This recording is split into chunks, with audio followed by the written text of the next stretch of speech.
Welcome back to the Sales Revolution. I'm Ingrid Maynard, founder and managing director of The Sales Doctor. In today's episode, I will talk about unlocking hidden value. In fact, it's the subtitle to my new book called The Sales Revolution: How to Unlock the Hidden Value in Your Business.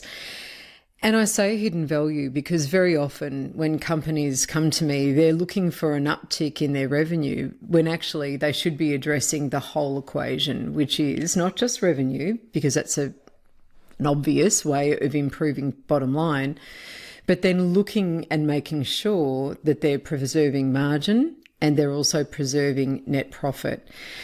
So I'm going to talk to you today about two key aspects of unlocking hidden value in the business. The first one is unlocking quick wins, so ways that you can dramatically improve your company's financial situation by addressing some of these. And then the final one that I'll talk about today is about how to reduce cost in the business. And it might not be in the areas that you automatically think about. And this is why I call it hidden value or unlocking hidden value. So let's talk about the quick wins. Let's just say you're either a salesperson or you're a sales leader or you're a business owner and you want to take 2025 by the horns and really succeed this year. And you're looking at your business and wondering, what can I do? How can I do things differently? How can I work smarter instead of just harder so that we're delivering better outcomes?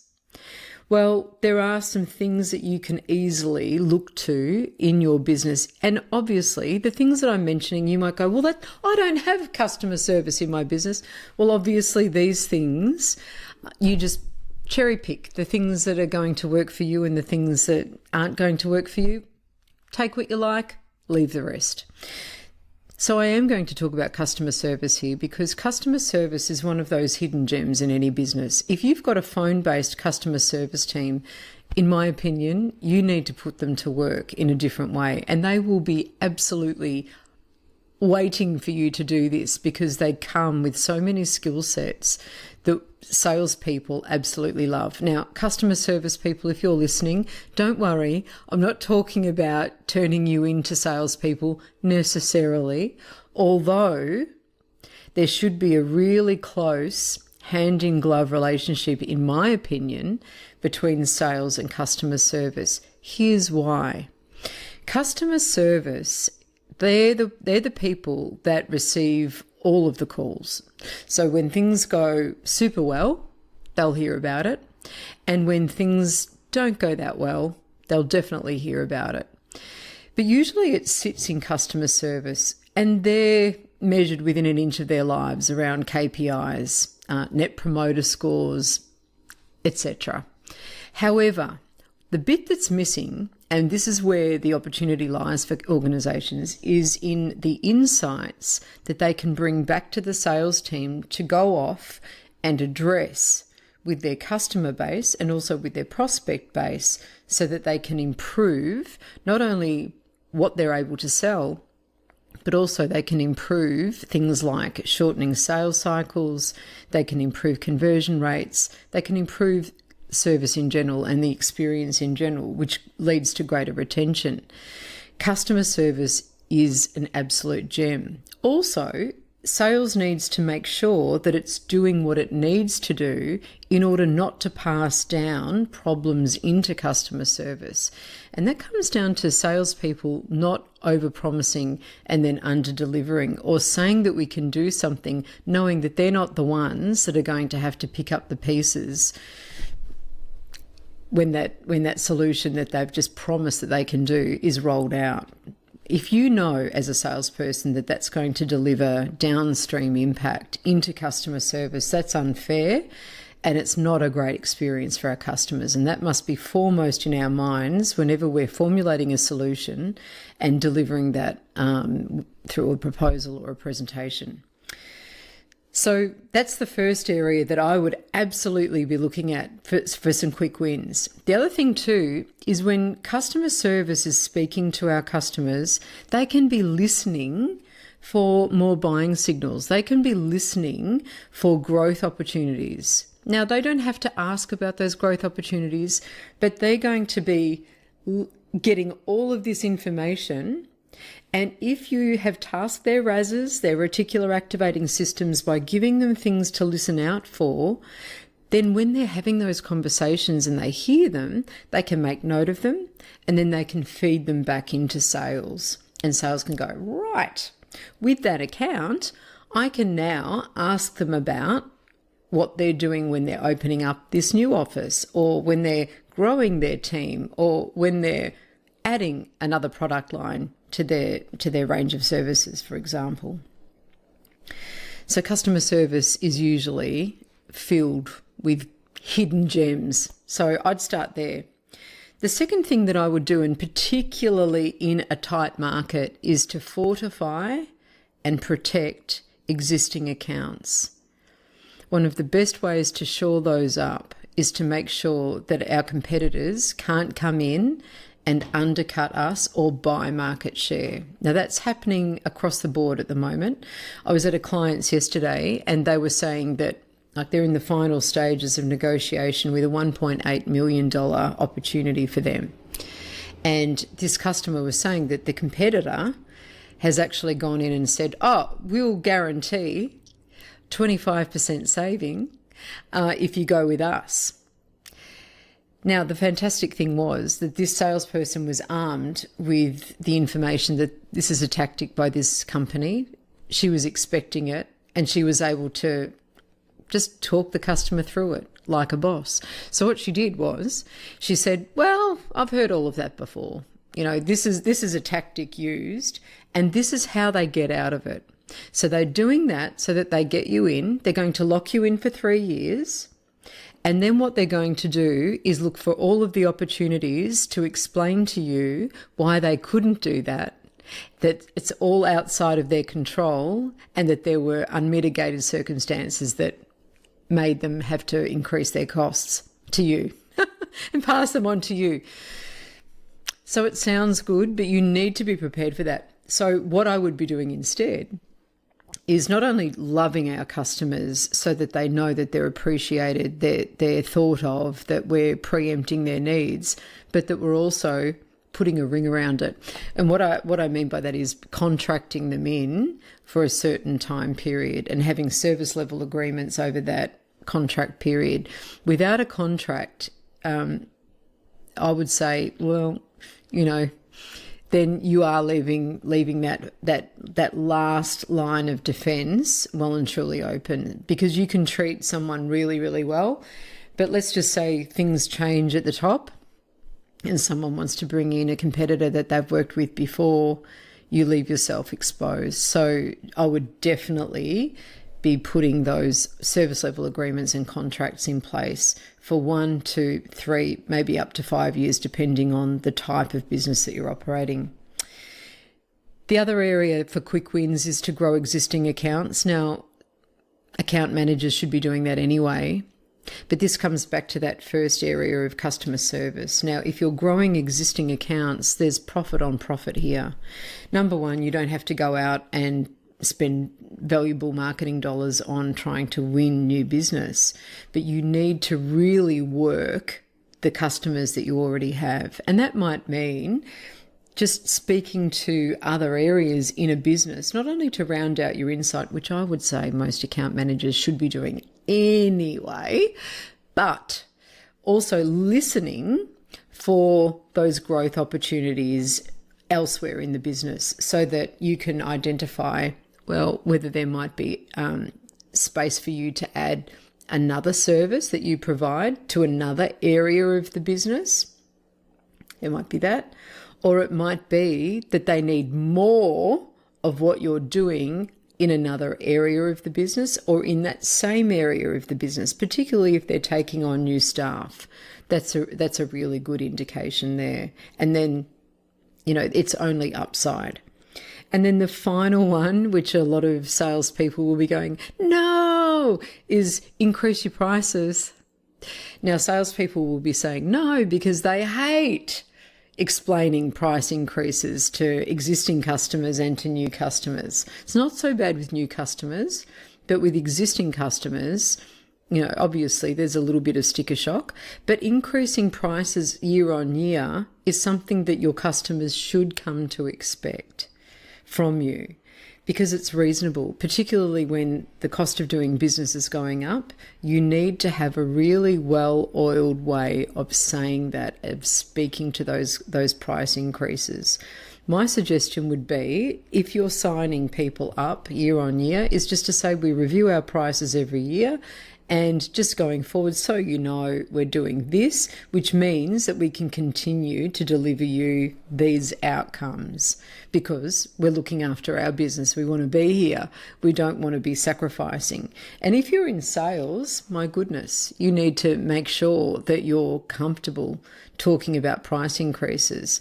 Very often the cost of doing business will go up and companies don't also adjust their pricing. Now, I know with hospitality, that might be the exception, and I was reading recently in a NAB report that hospitality vendor owners didn't feel that they were able to do that, even though the cost of staff has gone through the roof, the cost of raw materials has gone through the roof, the cost of rent and facilities has gone through the roof. Electricity costs, utility costs have gone through the roof. But they felt that actually we can't pass all of those increases on to our customers because it's going to mean that they're not going to want to, buy from us anymore. I mean, even recently, we were up at a local cafe and he said on a Saturday or a Sunday, the cost of staff alone meant that if he was going to break even on a cup of coffee, he would have to charge $12.50.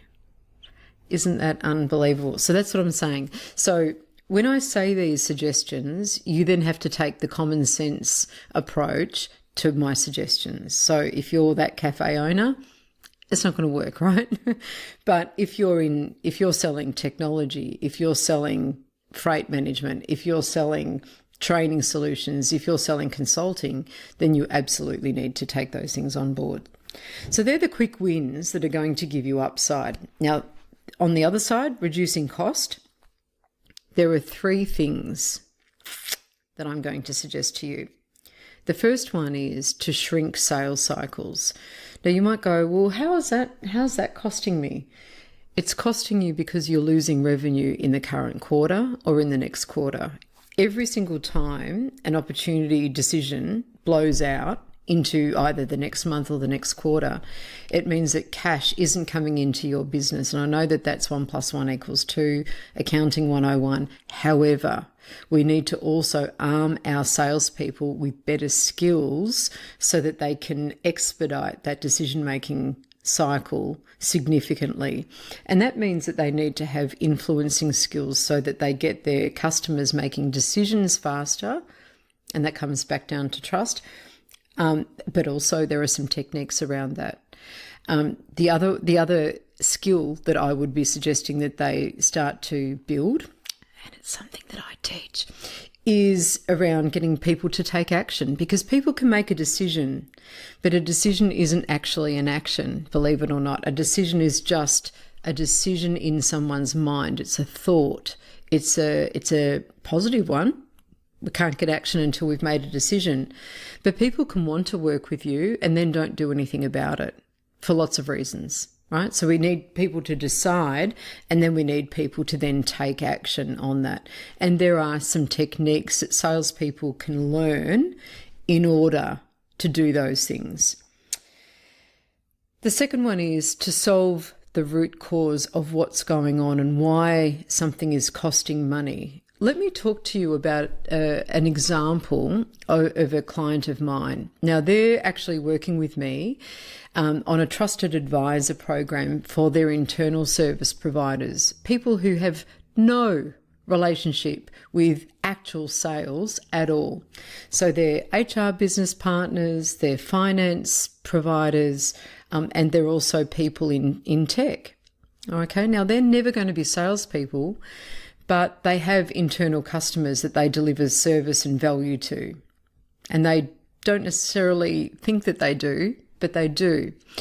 And sometimes if they're not getting to the root cause of the issue that they're there to actually help resolve, it can cost the company significant amounts of money over and over and over again. And a lot of that's hidden. With sales, salespeople, we know, everyone in our company knows how we're going because the results are there. But if I'm in HR and let's just say that, the executive that's come to me for the third time wanting the same position filled yet again, and all I'm doing is being an order taker, and I'm saying, okay, I'll place the ad, I'll go and speak to the agency and we'll go out to market again. Not only am I doing a disservice to the company by costing them money yet again, but I'm also doing a disservice to that executive because there's obviously something going on there. Now, I need to have the skills to be able to unpack where that's going wrong. Is it happening in the recruitment process? Is it happening in the onboarding process? Is it happening in the ongoing management cycle? Does that executive have the skills that are required in order to keep somebody happily, being productive? Or is there something that's going on that I need to work with that executive to fix so that we actually don't find ourselves in the same cycles 6 to 12 to 18 months down the track again? Because the hidden cost there, and I'm just talking about one example here, is not only the cost of recruiting someone again, it's the lost time of productivity by having that role vacant. And then when you do find somebody, in waiting until they're productive, which can be about 6 months, depending on the role, really, fully productive. But it can also be that there's damage to the company's brand by that other person who's left talking negatively about their experience. Because remember, they don't talk about their manager, they talk about the company. And that can also cost sales. And it's not always linear. So this is where we need to be thinking more broadly. And then the third aspect is tracking the impact. So if I'm an internal service provider and I resolve an issue, have I gone back and then understood what the measurable impact positively, hopefully, has been to that department? So for example, if I'm that same HR business partner and I've gone back to that executive 6 months down the track and that person stayed, and they're productive, and then I start to say, okay, so what difference has this now made to your life? How many hours has that given you back? Now that we've put those management practices in place, how has that changed the dynamic between you and this new person? How has that helped you to keep them on track and also to feel good about how they're progressing in their role? So sometimes it's not always obvious where we're losing money as a company. It will show up somewhere. But rather than just being knee-jerky and going, well, it's sales' fault, they just need to go out and get us more customers, damn it, because we need more coming up the top. What we actually need to do is we need to be plugging any leaks in our profitability that we can. Thanks so much. Okay, you've been listening to The Sales Revolution. I'm Ingrid Maynard. And to find out how the Sales Doctor can help your organisation to transform its revenue, growth and profit, please email me at ingrid@thesalesdoctor.com.au. Visit us on our website at www.thesalesdoctor.com.au. I look forward to your company next episode. Bye for now.